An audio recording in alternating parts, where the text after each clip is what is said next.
مع الشيخ صالح الله يحفظه إن شاء الله من أبين، وسمعنا أنه ما شاء الله عليه يعني بالقرآن الكريم مية بمخارج الحروف والتجويد والإدغام.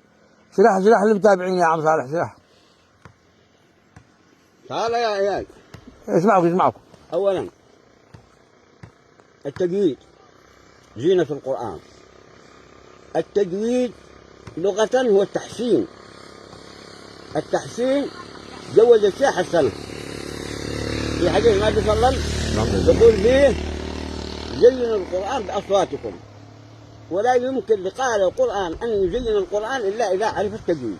يا سلام. مهما كان. صح.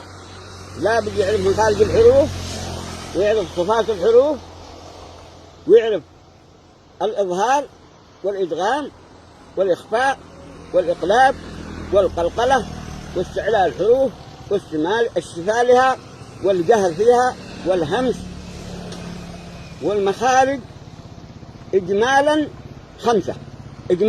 خمسة مخارج الحروف: الجوف، الحلق، اللسان، الشفتين، الخيشوم. ما شاء الله عليك. هذا إجمالا. وتفصيلا مخارج الحروف 17، 4 في الحلق، و8 في اللسان 12، و4 في الشفتين 16. والخيشوم مخرجه الغنة، والغنة هي صوت يحصل لقارئ القرآن عند تلاوته القرآن تلاوة مجودة. ما شاء الله. لما يجي واحد يقول مثلا عند النون المشددة أو الميم المشددة، يقول إنا أنزلناه في ليلة القدر. شوف، إنا غنة، أنزلنا إخفاء بغنة. شوف، في ليلة القدر، قلقلة الدال هنا. حروف القلقلة 5. قطب جد، سمعت بها؟ قطب جد. نعم يا أكبر بها. الله أكبر. حروف الإخفاء كم هي؟ 15. صف، ذا، ثنى، كم، جاز، شخص، قد، سمع، جم، طيبة، جد، في، تقى، ضع، ظالمة. ما شاء الله عليك، ما شاء الله. حروف الإدغام 6 مجموعة في قولك يرملون.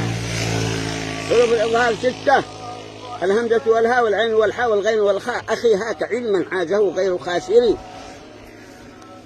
حروف الإقلاب 1 وهو حرف الباء. حرف إقلاب يقلبون الساكنة أو التنوين عندما تقول من بعد، من اللي بعده، صح ولا لا؟ من بعد حل بهذا البلد. إقلاب، لا، حرف الباء حرف إقلاب. النون الساكنة والتنوين لها 4 أحكام. النون الساكنة والتنوين لها 4 أحكام: إدغام وإخفاء وإقلاب وإظهار. النون الساكنة والتنوين. الميم لها 3 أحكام: إخفاء وإدغام عند مثيلتها وإظهار. ماشي لها إقلاب، لأن الساكنة هي اللي يكون عندها حرف الإقلاب. الميم الساكنة تدغم عند مثيلتها، تدغم بحيث يشيل الحرفان حرفا واحدا مشددا. مثلا تقول وما بكم من نعمة فمن الله.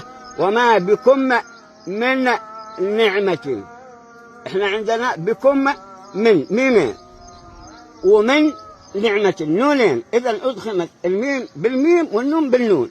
وما بكم من نعمة فمن الله، تدغم عند مثيلتها. وتختفي النون الساكنة والتنوين عند الحروف 15، وتظهر النون الساكنة والتنوين عند 6 الحروف.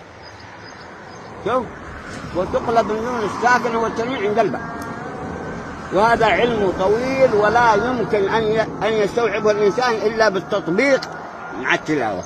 ما شاء الله عليك، ما شاء الله عليك، ما شاء الله عليك. مع التلاوة ما شاء الله عليك. رتل.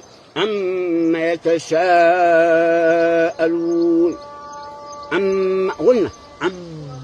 عم مخرجها الخيشوم الغنة. عما يتساءل مد متصل. المدود 14 مد. ما شاء الله. هنا بديت أروح أصلي وأرجع.